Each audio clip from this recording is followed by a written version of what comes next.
ఖగోళంలో మరో అద్భుత దృశ్యం చోటు చేసుకోబోతోంది. ఈ ఏడాది చివరి సూపర్ మూన్ డిసెంబర్ 4న ఆకాశంలో కనువిందు చేయనుంది. ఈ ప్రత్యేక పౌర్ణమిని కోల్డ్ మూన్ అని కూడా పిలుస్తారు. చంద్రుడు భూమికి అత్యంత దగ్గరగా వచ్చి పూర్తి పౌర్ణమి దశలో ఉండటం వలన ఈ దృశ్యం సాధారణం కంటే మరింత పెద్దదిగా, ప్రకాశవంతంగా కనిపిస్తుంది. చంద్రుడు తన కక్షలో భూమికి అత్యంత సమీపానికి చేరి పౌర్ణమి దశలో ఉన్నప్పుడు సూపర్ మూన్ ఏర్పడుతుంది.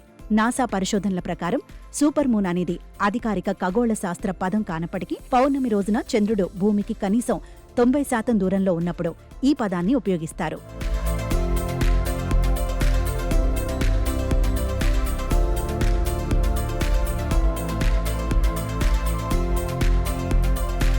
డిసెంబర్ 4న కనిపించబోయే ఈ దృశ్యం ఈ ఏడాదిలో నిజమైన సూపర్ మూన్ ప్రమాణాలను పూర్తిగా అందుకుంటుందని ఖగోళ శాస్త్రవేత్తలు ధృవీకరించారు. ఈ సమీకరణం వల్ల చంద్రుడు రాత్రి ఆకాశంలో ఎంతో స్పష్టంగా, అందంగా, అద్భుతంగా మెరిసిపోతాడు. డిసెంబర్ నెలలో కనిపించే పౌర్ణమి కోల్డ్ మూన్ లేదా లాంగ్ నైట్ మూన్ అని పిలవడం వెనుక చారిత్రక కారణాలున్నాయి. డిసెంబర్ నెలలో వాతావరణం బాగా చల్లబడి శీతాకాలం గరిష్ట స్థాయికి చేరుకోవడాన్ని ఇది సూచిస్తుంది. డిసెంబర్ నెలలో ఉత్తరార్ధగోళంలో రాత్రులు చాలా పొడవుగా ఉంటాయి. సంవత్సరంలో అత్యంత పొడవైన రాత్రి శీతాకాలపు అయనాంతం కూడా ఇదే సమయంలో వస్తుంది. అందుకే దీనికి లాంగ్ నైట్ మూన్ అనే పేరు వచ్చింది. ఇది అక్టోబర్లో కనిపించిన హార్వెస్ట్ మూన్, నవంబర్లో కనిపించిన వీవర్ మూన్ తర్వాత వచ్చే పౌర్ణమి.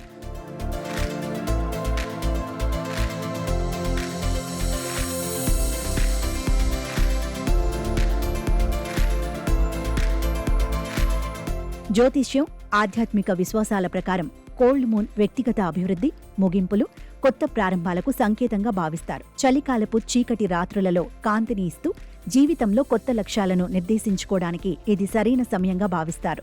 ఈ ఖగోళ అద్భుతాన్ని తిలకించడానికి ఎలాంటి ప్రత్యేక పరికరాలు అవసరం లేదు. పౌర్ణమి చంద్రుణ్ణి రాత్రి ఎప్పుడైనా చూడవచ్చు. అయితే చంద్రోదయం సమయంలో ఆకాశ తీరానికి దగ్గరగా కనిపించినప్పుడు చంద్రుడు అతిపెద్దగా కనిపిస్తాడు. దీన్ని మూన్ ఇల్యూషన్ అంటారు.